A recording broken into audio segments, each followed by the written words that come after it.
ପିଲାମାନେ ତୁମମାନଙ୍କୁ PM tutorial YouTube ଚ୍ୟାନେଲକୁ ସ୍ୱାଗତ।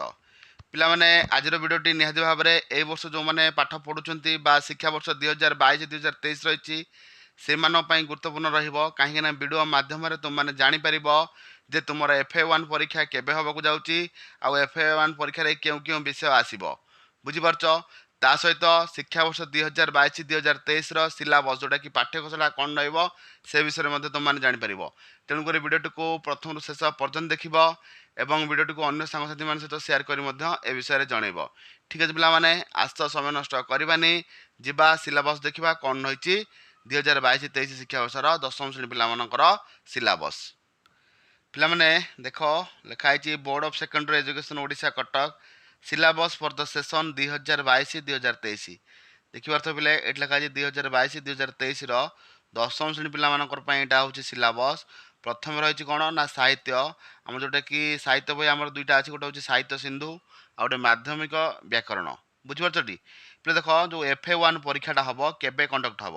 ପିଲା ଦେଖ FA ଲେଖା ହେଇଛି ଏଠି, ପୁରା ଦେଖ ଜୁମ୍ କରି ତୁମମାନଙ୍କୁ ଦେଖାଇ ଦେଉଛି। FA1 to be completed of July 2022, ବୁଝିପାରୁଛଟି।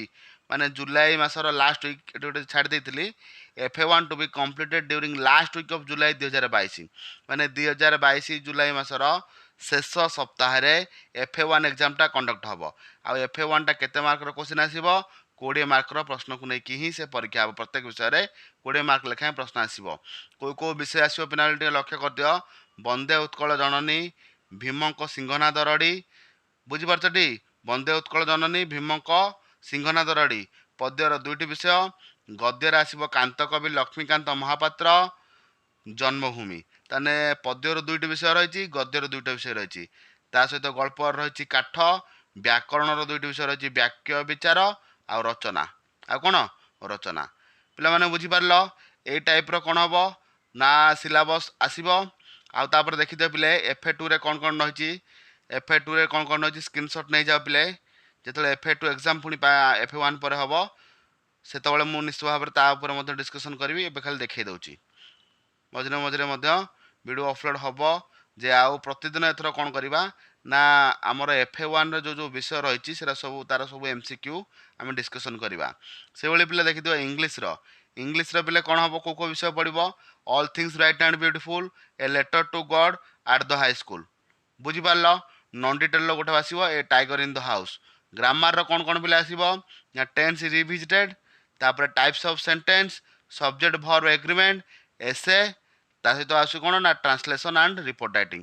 ଏତିକି ପଢ଼ା ହେବ, କିନ୍ତୁ ଗ୍ରାମାର ନନ୍ ଡିଟେଲ୍ ଆଉ ଆମର ଡିଟେଲ୍ ଟେକ୍ସଟ ଯେଉଁ ରହୁଛି all things bright and beautiful, a letter to God ଆଉ ଗୋଟେ ହେଉଛି ଆଟ୍ ଦ ହାଇ ସ୍କୁଲ। ଆ ଉପରୁ ହିଁ କେବଳ MCQ କ୍ୱେଶ୍ଚିନ୍ ଆସିବ, ବୁଝିପାରିଲ ପିଲେ। ସେଭଳି ସାଂସ୍କ୍ରିଟର ପିଲେ ଦେଖିଦିଅ ସୁଶିଷ୍ୟ ଉପମନୁ, ଶିଶୁ ବାତ୍ସଲ୍ୟମ୍, ତାପରେ ଆଉ ଲେଖୁଛି ଅସାଧ୍ୟ ସାଧନମ୍, ତାପରେ ସନ୍ନିମିତରଂ ଡ୍ୟାଗ ଯେଉଁଟା, ତାପରେ ବୁଦ୍ଧିଜସ୍ୟ ବଳମ୍ ତସ୍ୟ, ବ୍ୟାକରଣ ରହୁଛି ସ୍ତ୍ରୀ ପ୍ରତ୍ୟୟ, ଅନୁବାଦ, ସନ୍ଧି, କାରକ ବିଭକ୍ତି, ବୁଝିପାରୁଛ।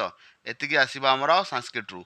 ତାପରେ ପିଲେ ଦେଖିଦିଅ ହିନ୍ଦୀରେ କ'ଣ କ'ଣ ରହିଛି ଅନମୋଲ ବାଣୀ, ମନୁଷ୍ୟତା, ତାପରେ ମଧୁର ଭାଷଣ, ବ୍ୟାକରଣରେ ଆସିବ ସଂଜ୍ଞା, ଲିଙ୍ଗର ବଚନ, କ୍ୟାରକର, ପରାସର୍ଗ, ବୁଝିପାରୁଛ। ଏଇସବୁ କ୍ୱେଶ୍ଚିନ୍ ସବୁ ଆସିବ ଆରି ଭିତରୁ। ତେଣୁକରି ପିଲା ଆମେ ଆର ସବୁତିକ ଯାହା ଅଛି ସବୁ ଡିସ୍କସନ୍ କରିବା MCQ ପାଟର୍ଣ୍ଣର କ୍ୱେଶ୍ଚିନ୍। ସେଇଭଳି ପିଲା ଗଣିତ ଦେଖିଦିଅ। ଗଣିତରେ କ'ଣ କ'ଣ ଆସିବ ନା ସରଳ ସହ ସମୀକରଣ, ପରିସଂଖ୍ୟାନ, ବୁଝିପାରୁଛ। ସରଳ ସହ ସମୀକରଣ, ପରିସଂଖ୍ୟାନ, ତାପରେ ବୃତ୍ତ ଆସିବ, ପରିମିତି ଆସିବ। କ'ଣ ଆସିବ? ବୃତ୍ତ ଆଉ ପରିମିତି। ପିଲା FA1 ଏହା ପଢ଼ା ହେବ, ବୁଝିପାରିଲ। ସିଲାବସ୍ ଏୟା ରହିଛି, ତାରି ଉପରୁ ହିଁ କ'ଣ ଆସିବ କ୍ୱେଶ୍ଚିନ୍ ଆସିବ। ସେଇଭଳି ପିଲେ ଦେଖିଦିଅ ଜ୍ୟାମିତିର କ'ଣ ଆସିବ ଦେଖିଦିଅ। ମାଧ୍ୟମିକ ଜ୍ୟାମିତିର ବୃତ୍ତ ଅଛି, ପରିମିତି ଅଛି, ବୁଝିପାରୁଛ, ବୃତ୍ତ ଆଉ ପରିମିତି। ସେଇଭଳି ପିଲେ ଭୌତିକ ବିଜ୍ଞାନର ଦେଖ, ଭୌତିକ ବିଜ୍ଞାନର FA1 ପାଇଁ କ'ଣ କ'ଣ ପଢ଼ା ହେବ କୋର୍ସ ନା ରାସାୟନିକ ପ୍ରତିକ୍ରିୟା ଓ ରାସାୟନିକ ସମୀକରଣ, ଅମ୍ଳ, କ୍ଷାରକ ଓ ଲବଣ, ଧାତୁ ଓ ଅଧାତୁ। ଜୀବ ବିଜ୍ଞାନର ପଢ଼ା ହେବ ପୋଷଣ, ଶୋଷଣ, ପରିବହନ ଓ ସଞ୍ଚାଳନ, ବୁଝିପାରୁଛ ପିଲାମାନେ। କେଉଁ ଟାଇପ୍ର ସବୁ କ୍ୱେଶ୍ଚିନ୍ ରହୁଛି ତୁମେ ତାକୁ ସେଇ ହିସାବରେ ସେଇ ବିଷୟକୁ ସବୁ କଭର ହେଇଥିବ ତୁମ ସ୍କୁଲରେ। ସେଇ ବିଷୟରେ ସବୁ MCQ ପାଟର୍ଣ୍ଣ କ୍ୱେଶ୍ଚିନ୍କୁ ଆମେ କ'ଣ କରିବା ପରବର୍ତ୍ତୀ ଆମର ରେଗୁଲାର ଯେମିତି ଆଗରୁ କ୍ଲାସ୍ ହେଉଥିଲା ସେଇଭଳି ଭାବରେ ଡିସ୍କସନ୍ କରିବା। ସେଇଭଳି ପିଲେ ଇତିହାସ ଭୂଗୋଳର ଦେଖିଦିଅ। ପିଲେ ଇତିହାସ ଭୂଗୋଳର କ'ଣ ଅଛି? ଇତିହାସର ପଢ଼ା ହେବ ଭାରତୀୟ ଜାତୀୟ ଆନ୍ଦୋଳନ, ଗାନ୍ଧୀ ଯୁଗ, ରାଜନୀତି ବିଜ୍ଞାନ ରହୁଛି ଭାରତରେ ସ୍ୱାଧୀନତା ପରବର୍ତ୍ତୀ ରାଜ୍ୟ ପୁନର୍ଗଠନ। ବୁଝିହେଲା। ଭୂଗୋଳ ଦୁଇଟି ବିଷୟ ଅଛି, ସମ୍ବଳ, ଜୈବ ସମ୍ବଳ। ଅର୍ଥନୀତି ରହୁଛି କ'ଣ? ଅର୍ଥନୈତିକ ବିକାଶ। ବୁଝିପାରିଲେ ପିଲାମାନେ? ସବୁତିକ ବିଷୟ ପ୍ରାୟତଃ ସରିଗଲା। ତେଣୁକରି ଯାହା ବି ସବୁ ରହିଛି ନିହାତି ଭାବରେ ଏଇ ଯେଉଁ ସବୁ ଦେଖେଇଲି ସିଲାବସ୍ ତୁମେ ତାକୁ କଭର୍ କରିନେବ। ଆଉ ମଧ୍ୟ ସିଲାବସ୍କୁ ତୁମେ ଯାଇକି ଡାଉନଲୋଡ଼୍ କରିପାରିବ। ଆମ ଯେଉଁ ସାଇଟ୍ ରହିଛି BSE ଓଡ଼ିଶା, କେଉଁଠିକି ଯିବ? BSE ଓଡ଼ିଶା। ବୁଝିପାରୁଛ? BSE ଓଡ଼ିଶା ମାରିଦେବ, ସେ ଲେଖା ହେଇଥିବ 10th କ୍ଲାସ୍ ବ୍ରେକଅପ୍ ସିଲାବସ୍। ତାକୁ ତୁମେ ଇନଷ୍ଟଲ୍ ମାନେ ଇଏ କରିଦେଲେ PDF ଆକାରରେ ତୁମ ପାଖରେ ରହିଯିବ। ତୁମେ ତାକୁ ଦେଖିକି ସେଇ ହିସାବରେ ପଢ଼ାପଢ଼ି କରିବ। ଠିକ୍ ଅଛି ପିଲାମାନେ, ରହୁଛି। ନେକ୍ସଟ ଭିଡ଼ିଓରେ ଭେଟ ହେବା। ସେତେବେଳେ ସମସ୍ତଙ୍କ ଠାରୁ ବିଦାୟ।